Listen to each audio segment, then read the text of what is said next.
Living on a farm in the middle of nowhere, you get used to the quiet. The kind of quiet that can make your ears ring, where the only sounds are the wind rustling through the trees, the creak of an old barn, or the distant call of a coyote. It was the kind of peace I thought I'd signed up for when I moved out here. After years in the city, all I wanted was to be left alone with my crops, my animals, and the wide open sky.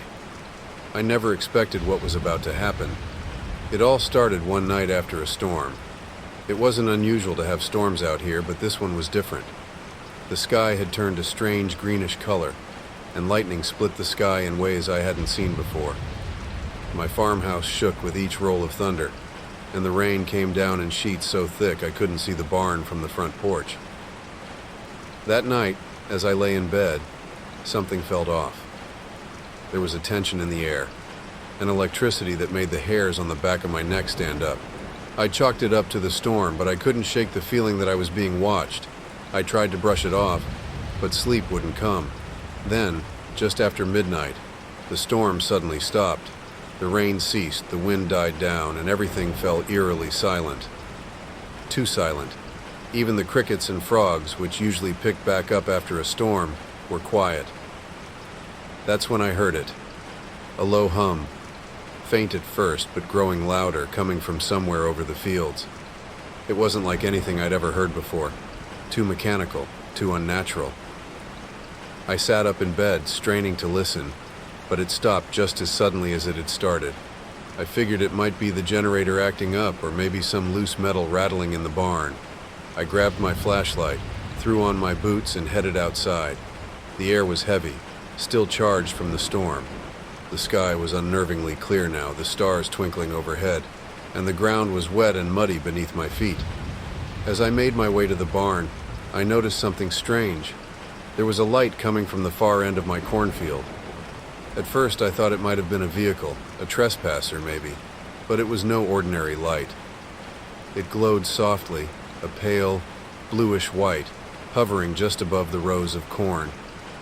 I felt my gut tighten, but I had to check it out. Gripping the flashlight tight, I started toward the light, the mud sucking at my boots with each step.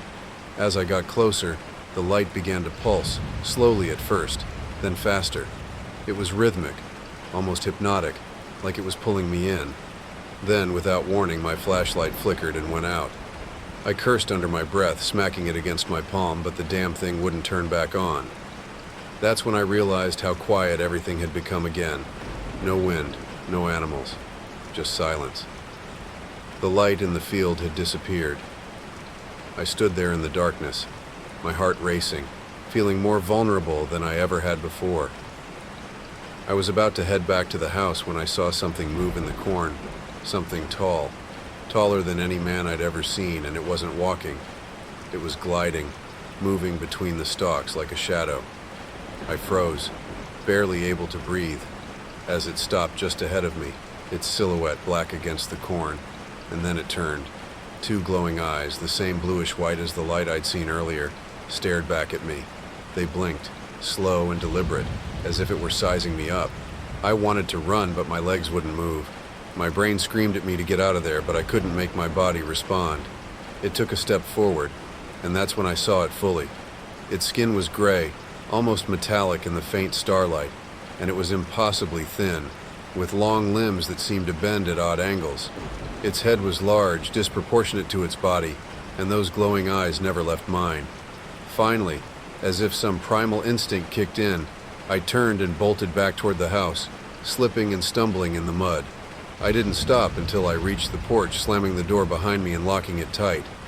My heart was pounding in my chest, my breath coming in ragged gasps. I leaned against the door, trying to convince myself that I hadn't just seen what I thought I had. But deep down, I knew better. I peeked out the window, but the field was empty. No light, no creature, just darkness stretching out into the night. I tried to calm down, telling myself it was just a trick of the light, maybe the storm had rattled my brain a little. But that humming, that low mechanical hum had been real. I couldn't shake it. The rest of the night passed in a haze of paranoia. Every creak of the house, every gust of wind outside made me jump.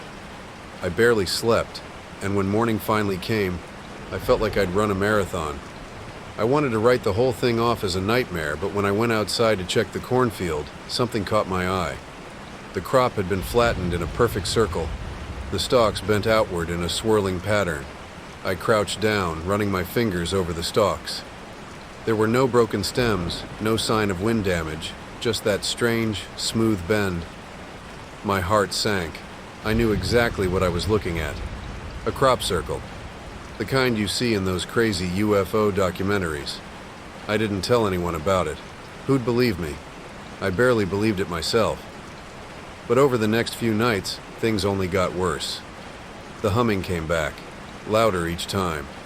Lights in the sky, those same bluish-white orbs would appear over the fields, sometimes hovering for hours, sometimes darting away the second I stepped outside. Then came the animals. It started with the chickens. One morning I went out to feed them and they were just gone. The door to the coop was still latched, no sign of a struggle, no tracks in the dirt. They had simply vanished. The next night, one of my cows went missing. Same thing. No broken fence, no blood, nothing. It was like they'd been plucked right off the earth. By the third night, I was barely sleeping. I'd sit on the porch, shotgun across my lap, watching the fields for any sign of movement. I hadn't seen the tall figure since that first night, but I knew it was out there. I could feel it watching me, waiting for something. That night, around 2 a.m., the lights came back. 3 of them this time, hovering just above the treetops at the edge of the property. I gripped the shotgun tighter, my finger on the trigger, ready for anything. The lights hovered for a few minutes, then slowly descended into the field. I couldn't take it anymore. I stood up, marching toward the lights, adrenaline pumping through my veins. As I neared the field, the lights blinked out, plunging me into darkness. And that's when I heard it. The low hum. It was louder now, more insistent, and I could feel it vibrating through the ground beneath my feet. The air grew colder, and my breath came out in frosty puffs as I strained to see through the darkness. Then I saw them. Not one, but 3 tall figures, moving through the corn. Their glowing eyes locked onto me as they moved closer, gliding silently over the ground. I raised the shotgun, but my hands were trembling so badly I could barely aim. My heart pounded in my chest as I backed away, my boots slipping in the mud. "Stay back," I shouted, though my voice was barely a whisper. They didn't stop.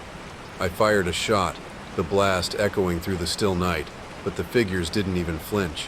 The hum grew louder, the air around me thick with a strange electric charge. I turned and ran, heart pounding in my chest. I didn't stop until I was inside the house, barricading the door with whatever furniture I could find. The lights outside flickered, glowing through the cracks in the walls. I could hear the hum vibrating through the floorboards, growing louder with each passing second. I didn't know what they wanted, why they were here, but I knew I couldn't fight them. I'm still here, locked inside this house, the hum rattling my bones, the lights outside growing brighter. I can feel them getting closer, can feel their presence pressing in on me. I don't think I'll make it through the night.